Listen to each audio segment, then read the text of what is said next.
5 மே 2026 பாஸ்கா காலத்தின் 5ஆம் வார செவ்வாய். நற்செய்தி வாசகம். யோவான் எழுதிய தூய நற்செய்தியிலிருந்து வாசகம். ஆண்டவரை மாட்சி உமக்கு. அதிகாரம் 14, இறை வசனங்கள் 27 31 முடிய. அக்காலத்தில் இயேசு தம் சீடரை நோக்கி கூறியது: அமைதியை உங்களுக்கு விட்டு செல்கிறேன், என் அமைதியையே உங்களுக்கு அளிக்கிறேன். நான் உங்களுக்கு தரும் அமைதி உலகம் தரும் அமைதி போன்றதல்ல. நீங்கள் உள்ளம் கலங்க வேண்டாம், மருள வேண்டாம். நான் போகிறேன், பின் உங்களிடம் திரும்பி வருவேன் என்று நான் உங்களிடம் சொன்னதை கேட்டீர்களா? நீங்கள் என் மீது அன்பு கொண்டிருந்தால் நான் தந்தையிடம் செல்வது பற்றி மகிழ்ச்சி அடைவீர்கள். ஏனெனில் தந்தை என்னை விட பெரியவர். இவை நிகழும் பொழுது நீங்கள் நம்புமாறு இப்பொழுதே இவை நிகழ முன்பே சொல்லிவிட்டேன்.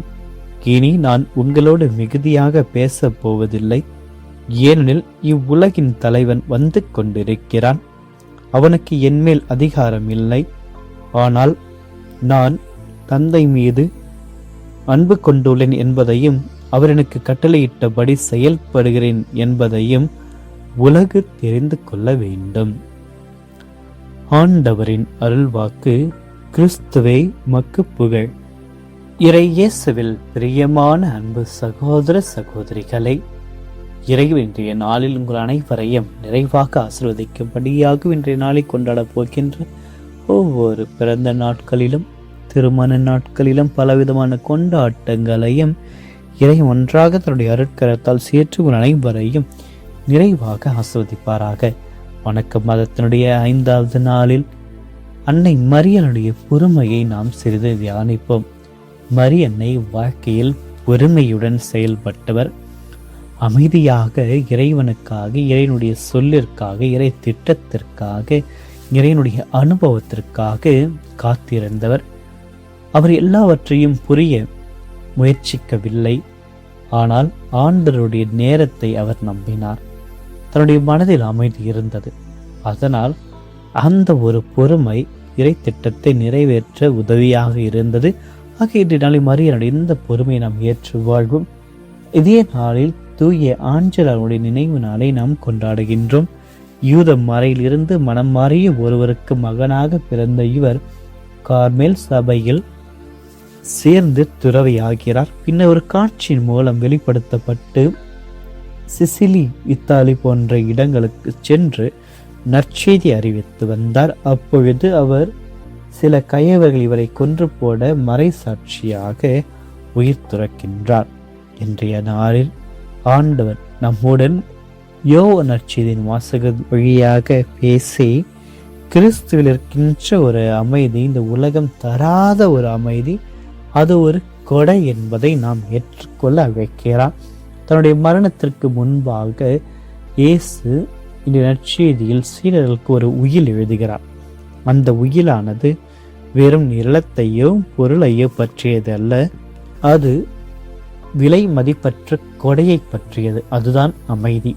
கவலையையும் அச்சம் சூழ்ந்திருக்கின்ற ஒரு சூழலில் இயேசு இந்த வார்த்தைகளை நமக்கு வழங்குகின்றார். உலகம் தருகின்ற ஒரு அமைதி வேறு, இயேசு தருகின்ற அமைதி வேறு.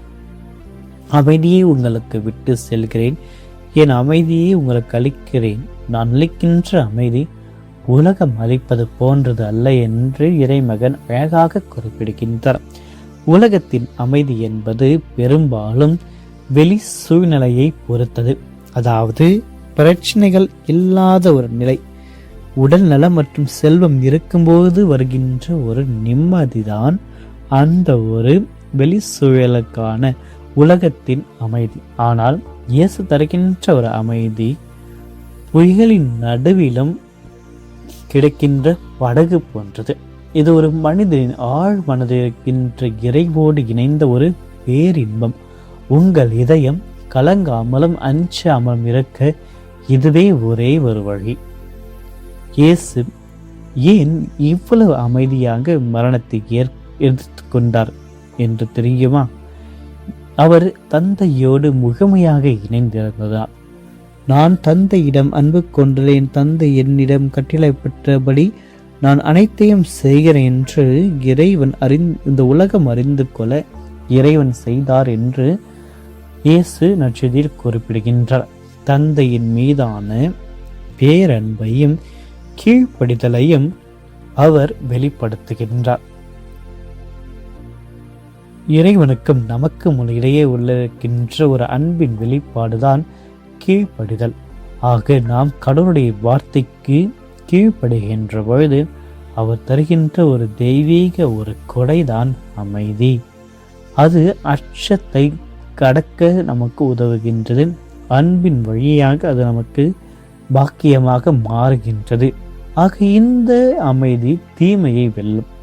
உலகினுடைய தலைவர் அதாவது சாத்தான் வந்து கொண்டிருக்கிறார் என்று இயேசு குறிப்பிடுகின்றார். ஆனால் அந்த சாத்தானுக்கு ஆண்டவர் இயேசுவிடம் எந்த விதமான அதிகாரம் இல்லை என்று துணிச்சலாக கூறுவதை நாம் நம்ப வேண்டும். தீமை ஆண்டவரை அணுகினாலும் அவர் ஒருபொழுதும் அவருடைய அமைதியை இழக்கவில்லை. அந்த ஒரு பலம்தான் இன்று நாம் கற்றுக்கொள்ளப் போகின்ற ஒரு பாடம். அவருடைய பலமானது இவ்வுலகை சார்ந்ததல்ல. நம்முடைய வாழ்விலும் சோதனைகளிலும் தீமைகளிலும் நம்மை தாக்க வருகின்ற பொழுது இயேசுனுடைய இந்த ஒரு அமைதியை நாம் பற்றி கொண்டால் எந்த விதமான வாதையும் நம்மை எதுவும் செய்ய முடியாது. ஆக நாம் இந்த மறைவுரையின் வழியாக இறைவன் நம்முடன் இருக்கிறார். நமக்கு பலத்தை வீட்டுவதற்காக நமக்கு நம்பிக்கையை தன்னுடைய அமைதியின் மூலமாக அளிக்கின்றாக. அமைதி பெறுகின்ற எந்த ஒரு சீடனும் ஓரிடத்தில் முடங்கி போவதில்லை. மாறாக சவால்களை எதிர்கொள்கின்ற புறப்படுவதுதான். இதைதான் இயேசு அமைதியை நம்மிடத்தில் அளிக்கின்றாக. இந்த அமைதியை மேலறையை விட்டு வந்து கெஸ்தம் என்று கிரைவன் செல்லுகின்றார். அவரும் ஒரு அந்த இக்கட்டான ஒரு சூழ்நிலையிலும் அமைதியுடன் இருந்தார். ஆக இந்த உலகம், நம்முடைய வாழ்க்கை, நம்முடைய இதயம் பல நிலைகளில் ஏதாவது ஒரு கவலையில் பாரமாகவே இருந்து கொண்டிருக்கிறது. அது பொருளாதார சூழலோ குடும்ப பிரச்சனையோ நம்முடைய உள்ளத்தை பாதிக்க இருக்கிறதோ அந்த ஒரு நிலையில் கூட நாம் ஆண்டவர் மீதான நம்பிக்கையை வைக்க வேண்டும். அவர் நமக்கு அளிக்கின்ற ஒரு பெர்மனன்ட் கிஃப்ட் தான் அமைதி.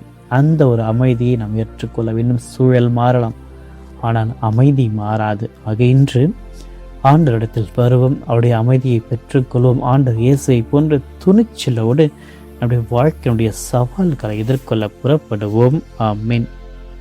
மன்றாடுவோமாக. என்றும் வாழும் எல்லாம் அல்ல இறைவா, அந்த புதிய நாளிற்காக உமக்கு நன்றி கூறி எங்களுக்கு அமைதியை கொடையாக அளித்தீரே, அதற்காக உம்மை போற்றுகிறோம், உம்மை ஆராதிக்கின்றோம், உம்மை வணங்குகின்றோம். ஆண்டவரை நீர் அளித்திருக்கின்ற அந்த ஒரு வாக்குறுதியின் வழியாக காட்டிய உமது பேரன்பிற்காக உமது அமைதிக்காக நன்றி கூறி இந்த உலகம் எங்களுக்கு தருகின்ற அந்த ஒரு தற்காலிகமான அமைதியை தேடி நாங்கள் செல்லாமல் அலையாமல் நீர் தருகின்ற ஒரு அமைதியை நாங்கள் ஏற்றுக்கொண்டு இந்த அமைதி தான் உலகத்தால் தர முடியாது என்று நாங்கள் நம்ப வேண்டுமாகவே அந்த ஒரு நம்பிக்கை எங்களுடைய புயல் போன்ற சோதனைகளை நேரங்களிலும் எங்களுடன் இருக்கின்ற உமது வல்லமை எங்களுக்கு உடர செய்யுமாகவே அதற்கு எங்களுடன் இணைந்து எங்களுடைய இதயம் கவலையினாலும் எதிர்காலத்தை பற்றிய அச்சத்தினாலும் கலங்குகின்ற அந்த ஒரு தருணத்தில் உங்கள் இதயம் கலங்க வேண்டாம், அருள வேண்டாம் என்று கூறி நம்முடைய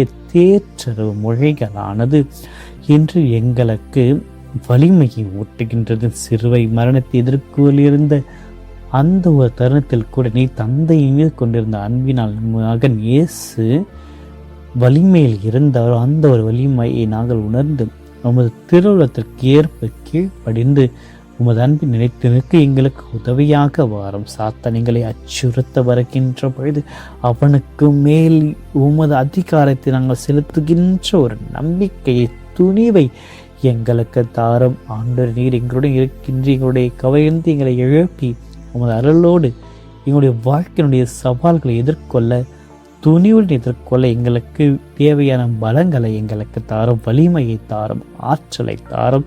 எங்களுடைய குடும்பங்களிலும் உள்ளங்களிலும் தெய்வீக அமைதியை நாங்கள் உணர்ந்து செல்ல எங்களுக்கு உதவியாக வாரம். ஆண்டு இன்று நீர் அழைத்திருக்கின்ற இந்த புதிய காலை பொழுதில் உம்மோடு இணைந்து பயணிக்க எங்களுக்கு உதவியாக வாரம். நாங்கள் செய்ய போகின்ற ஒவ்வொரு செயல் சந்திக்கின்ற ஒவ்வொரு நபரின் உமது பிரசனத்தை காணவும் இன்றைய நாளை உலக அமைதிக்காக ஜெபிக்கின்றோம். வன்முறையினாலும் பேர் அறுவையினாலும் போர்களினாலும் பிரிவினைகளாலும் தந்தளிக்கின்ற எங்களுடைய உலகத்தை உடைய பாதத்தில் வைத்து ஜெபிக்கின்றோம். உலக தலைவருடைய உள்ளங்களில் குடி புகுந்து அவர்கள் அதிகாரத்தை விட அமைதிக்கே முன்னுரிமை கொடுக்க செய்தரலாம்.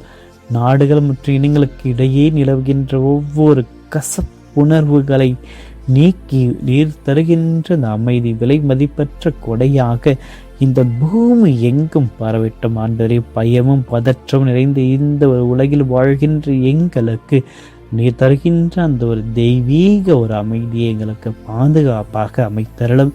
உலகம் அளிப்பதை போன்றல்ல, நீர் அளிக்கின்ற அமைதி என்று சொன்னவரை அந்த உண்மையான அமைதியை இன்று நாங்கள் அனைவரும் உணர செய்தரலும். பசி, பட்டினி மற்றும் புறமடைகின்ற மக்களுக்கு முதிய ஆறுதலையும் விடுதலையும் தாரும். நாள் முழுவதும் தூய அவருடைய எங்களை வழி நடத்தும். எங்களை பேச்சிலும் செயலும் அமைதியை விதைப்பவர்களாக எங்களை மாற்றும். அன்னை மரியாள் எங்களை நின்று சென்றாலும் ஆண்டு இயேசுடைய ஒளியை சுமந்து செல்ல எங்களுடைய பலத்தை தாரும். எங்களுக்காக பரிந்து பேசும். அவரிருந்த மரியை வாழ்க்கை ஆண்டவர் உம்முடனே பெண்களுக்கு ஆஸ்வதிக்கப்பட்டவள் நீரை உடைய திருவயிற்றின் கன்னியாக இயேசுவும் ஆஸ்வதிக்கப்பட்டவரை. தூய மரியே, இறைவனின் தாயை, பாவிகளாக இருக்கிற எங்களுக்காக இப்பொழுது எங்கள் மரண வேலையிலும் வேண்டிக் கொள்ளும். ஆமென். எல்லாம் இறைவன் தந்தை, மகன், தூயாவின் ஒவ்வொருவரையும் நிறைவாக ஆசீர்வதிப்பாராக. ஆமென்.